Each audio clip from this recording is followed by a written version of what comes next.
మొత్తం మీద తీసుకుంటే రాష్ట్ర ముఖ్యమంత్రి కేసీఆర్ గారి పాలన గురించి మీ అభిప్రాయం ఏంటి? రాష్ట్ర ముఖ్యమంత్రిగా కేసీఆర్ గారు ఈ వచ్చిన తెలంగాణ ప్రజలకు తన ట్రేడ్ చూపించుకోవాలి అనే మార్క్ పాలన చేస్తున్నారు తప్ప తెలంగాణ ప్రజలు ఆశించిన పాలన కేసీఆర్ గారు మాత్రం అందిస్తలేరు.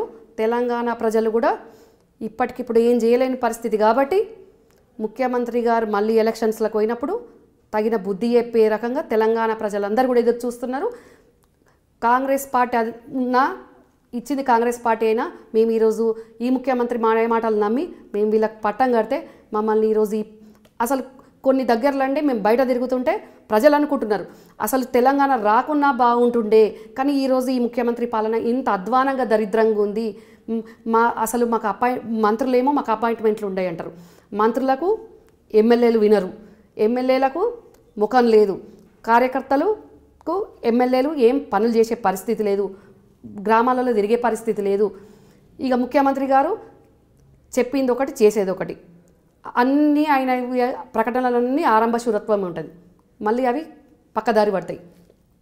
మా కరీంనగర్నే న్యూయార్క్ చేస్తా అంటాడు, డల్లాస్ చేస్తా అంటాడు, ఇంతవరకు ఏది లేదు.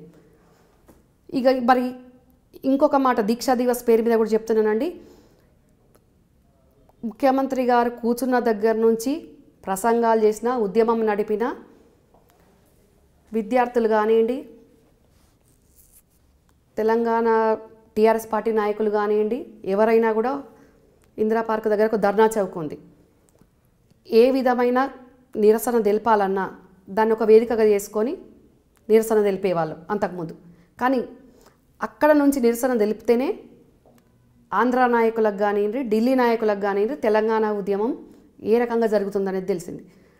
కానీ ఇప్పుడు తెలంగాణ వచ్చినాక ఈ ముఖ్యమంత్రి గారు తన పాలన మీద విమర్శించి ఎవరైనా అక్కడ నిరసన తెలుపుతామంటే ఆ నిరసనను ఆయన పాలన మీద వచ్చే నిరసనను ప్రజలకు కనబడకుండా మీడియాను కూడా శాసించుకుంటూ ఆ వేదికనే లేకుండా చేసేంత దుర్మార్గమైన దుష్టమైన పాలన ఈరోజు ముఖ్యమంత్రి గారు చేస్తూ ఉన్నారు.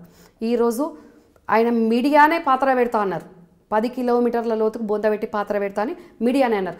ఆ మీడియానే లేకుంటే తెలంగాణ ఉద్యమం ఆయననే చెప్తారు మొత్తం ఖండాంతరంగా తెలంగాణ ఉద్యమం కనిపించింది అని. మరి ఆ మీడియా ఉంటేనే కదా తెలంగాణ ఉద్యమం నేను తెచ్చినా నేను కొట్లాడినా అనేది ఆ మీడియా లేకుంటే కనిపించేదా?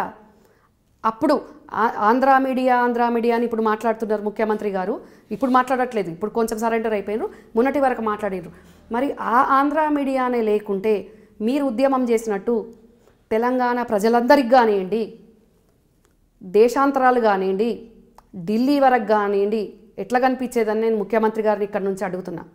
మీరు మీడియాని శాసిస్తారు, ప్రతిపక్షాలను శాసిస్తారు, ప్రజా సంఘాలను శాసిస్తారు, విద్యార్థులను శాసిస్తారు. మీరు విద్యార్థులు వాళ్ళ హక్కుల గురించి, వాళ్ళ డిమాండ్ల గురించి అక్కడ నుంచి వేదిక చేసుకొని మాట్లాడతామంటే అక్కడ మాట్లాడియ్యరు, యూనివర్సిటీ నుంచి మాట్లాడతామంటే అక్కడ మాట్లాడియ్యరు, అక్కడ పోలీసు వ్యవస్థనే ఉంటుంది. ఈరోజు అప్పుడేమన్నారు తెలంగాణ ఉద్యమంలో ముఖ్యమంత్రి గారు ఒకటే మాట అన్నారు, ఆంధ్ర పోలీస్ ఉంది, ఆంధ్ర లీడర్షిప్ ఉంది,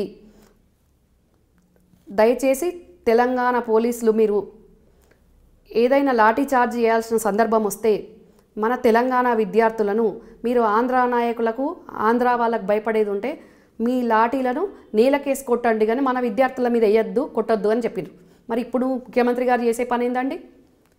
అంటే ఉద్యమ సమయంలో ఒక మాట మాట్లాడతారు, మీరు గద్దెనెక్కినాక ఒక మాట మాట్లాడతారండి. ఇవన్నీ తెలంగాణ ప్రజలు అన్నీ గమనిస్తూ ఉన్నారు. మీరు గద్దెనెక్కక ముందు ఒక మాట చెప్పారు, గద్దెనెక్కినాక ఒక మాట చెప్తున్నారు. మీరు ఉద్యమంలో ఉన్న వాళ్ళని పక్కకు పెట్టి ఉద్యమంలో పనిచేయని కుటుంబ సభ్యులను, బంధువులను ఈరోజు పార్టీ పదవులు ఇచ్చుకుంటూ వాళ్ళని నెత్తికెక్కించుకుంటూ ఎక్కడికక్కడ తెలంగాణ లీడర్లను, వాళ్ళ పార్టీ నాయకులను, ప్రజలను శాసించుకుంటూ ఈరోజు రాక్షసమైన పాలన మీరు చేస్తూ ఉన్నారు. మరి మీరేమైనా ధృతరాష్ట్రుడా, కళ్ళకు గంతలు కట్టుకున్నారా? నాకైతే ఏం అర్థమైతలేదు. మరి మీరు ఈరోజు 4 కోట్లన్నర ప్రజలకు జవాబుదారీ ఉంటారా? ఒక మీ కుటుంబానికి జవాబుదారీ ఉంటారా అని నేను ప్రశ్నిస్తున్నా ముఖ్యమంత్రి గారిని. వాళ్ళ కుటుంబానికి జవాబుదారీతనం అంటే ఎలాంటిది? కుటుంబానికి జవాబుదారీతనం అంటే ఈరోజు బంగారు తెలంగాణ తెస్తా అని కేసీఆర్ గారు చెప్పారు. ఈరోజు తెలంగాణలో ఉన్న 4 కోట్లన్నర ప్రజల్లో బంగారు తెలంగాణ వచ్చిందని కనీసం 4 కోట్లలో 1 కోటి ప్రజలైనా బంగారు తెలంగాణ వచ్చిందా, వస్తుందా అని ఎవరు కూడా అనుకుంటలేరు. ఎందుకంటే వాళ్ళ పాలన అట్లుంది. వారు వాళ్ళ కుటుంబానికే జవాబుదారీగా ఉన్నారు. కుటుంబంలో ఉన్న అందరికీ పదవులు ఇస్తున్నారు. మొత్తం మందికి వారికి ఫస్ట్ అయింది, వారి తర్వాత కొడుకు, కొడుకు తర్వాత బిడ్డకు, బిడ్డ తర్వాత బంధువులందరికీ కూడా వాళ్ళు స్థానం కల్పిస్తూ ఉన్నారు. నేనేమి ఇప్పుడు ఆయనకు బంధువుగా లేనంటే, నేను కాంగ్రెస్ పార్టీ కార్యకర్తగా ఉన్నా, కాంగ్రెస్ కండువా కప్పుకొని ఉన్నా. కేసీఆర్ గారితో నాకు ఎలాంటి బంధుత్వం లేదు. కాదనుకున్న ఆ రక్తమే కదా మీలో ప్రవహిస్తుంది. ఆ రక్తమైనా కూడా కేసీఆర్ గారికి ఎంత పౌరుషం ఉందో ఆయన తర్వాత పుట్టిన అదే పౌరుషం, అంతకంటే ఎక్కువ పౌరుషం నాకుంది. కానీ నేను బంధుత్వానికి ఇప్పుడు నేను కాంగ్రెస్ పార్టీ కార్యకర్తగా పనిచేస్తున్నా, కాంగ్రెస్ పార్టీలో ఉన్న, కాంగ్రెస్ పార్టీ తరఫున ప్రజలకు నేను టీఆర్ఎస్ పార్టీని, ముఖ్యమంత్రి గారిని ప్రశ్నిస్తాను తప్ప బంధుత్వంతో నేను లేనండి. అంటే కుటుంబానికి ప్రాధాన్యత ఇస్తున్నారు అంటారు మీరు. అది తెలంగాణ ప్రజలందరికీ కనిపిస్తుంది. నేను కూడా అంటున్నాను, ప్రతి ఎలక్షన్కు ఒక్కొక్కరిని ఆయన స్పాన్సర్ చేస్తున్నారు. ఎలక్షన్స్ కాకున్నా కూడా పార్టీ పదవులు ఏవైనా కూడా బంధువులందరికీ కూడా అకామిడేట్ చేస్తున్నారు ఆయన.